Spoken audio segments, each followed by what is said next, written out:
Alright, I guess I'm recording a little bit out of order, but I had some leftover pork belly, which I pre-salted and I left in the fridge to dry out a little bit for, I think it was 2 days. And I tried to kind of use it as bacon slash guanciale in a pasta dish.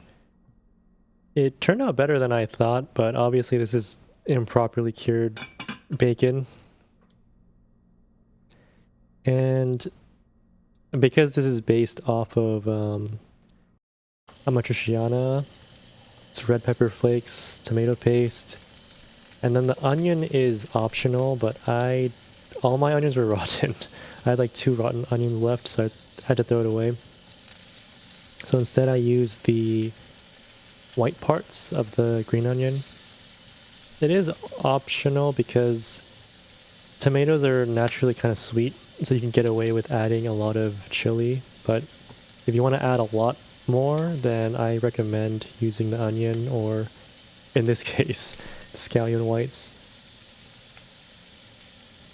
And I cook this really slowly, medium low, and I want to cook it pretty well done. If you try to cook this on high heat, not only will it probably burn, but it'll be kind of chewy. So basically cook it on medium heat or medium low heat and just keep turning until it's cooked the way I want. And if there are any smaller pieces, then I set it aside in this little bowl. And my pasta of choice today is bucatini, which is basically a thick spaghetti with a hole in the middle. I have to run to a specific grocery store to get the Checo pasta now, so I kind of savor this bucatini, and also I just have regular spaghetti.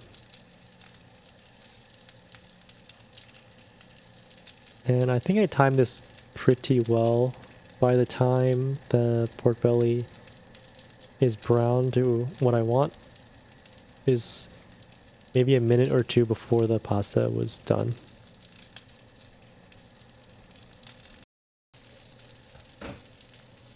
And I ended up actually just cutting some of the pieces in half. I kind of wanted it chunky, but some of the larger pieces I just cut with scissors.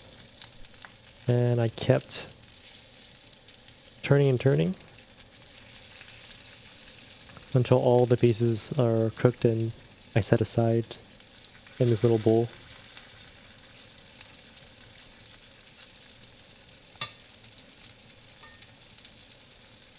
And perhaps I should have salted the pork belly more. It wasn't actually that salty at all. I thought I put a decent amount though before I put it in the fridge.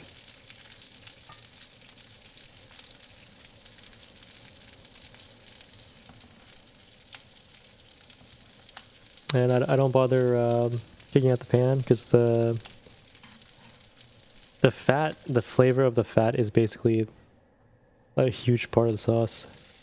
Add the scallion whites. Don't need to be cooked for very long. Less than 1 minute. The pan has retained most of the heat anyways, even though it's on medium low.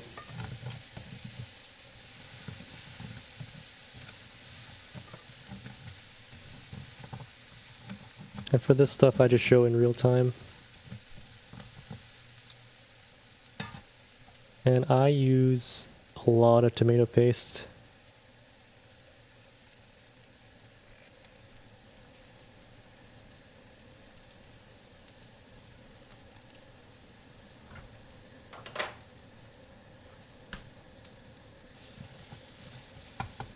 And I just fry.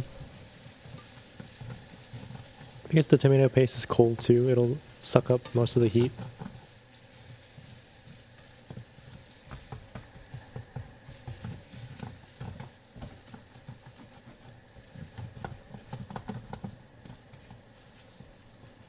Add the red chili flakes. I didn't add all of it because I wasn't sure how much I should add.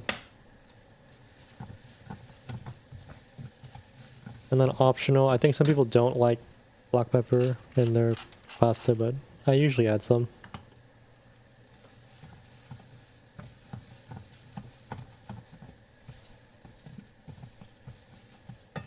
And then some people like fresh tomatoes. I usually never add it. If I have fresh tomatoes, I'll make a different pasta. And then you just change the texture or like the consistency with pasta water. And I like mine quite dry, or I guess this is based on amatriciana.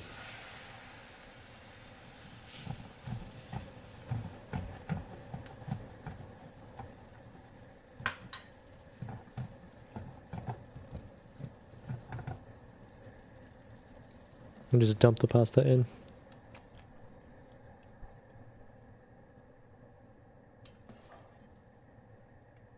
And for the past like couple years, I actually don't season the pasta water. I just season the sauce at the end. I think I cut out the part where I add salt in the beginning.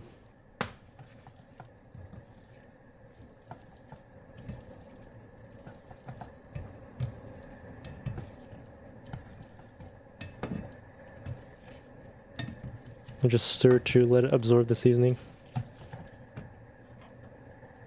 Add some pecorino cheese.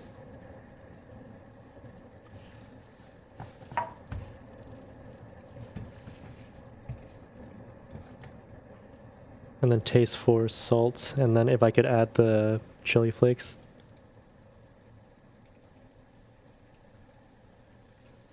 I definitely could, so I just dump it all. I add a tiny bit more salt.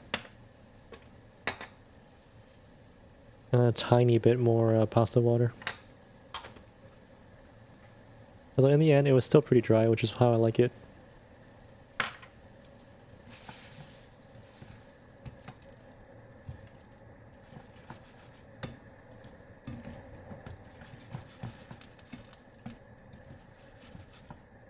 And the last thing is to add the pork belly back on top. It looks weird compared to guanciale, but it was honestly pretty good. The guanciale, or the pork belly, was not as salty as I wanted it to be, but still savory. The texture is nice. Not too chewy either. And then the pasta itself, I would say it's moderately spicy. And the tomato paste, I think it's by Amore, is not as sweet as other tomato paste. It's more savory, which I like. But yep, this is a quick Halloween video. I guess I'm doing everything out of order because the pork belly is left over from this other celery dish, which I'll probably edit tomorrow. Anyways, see ya.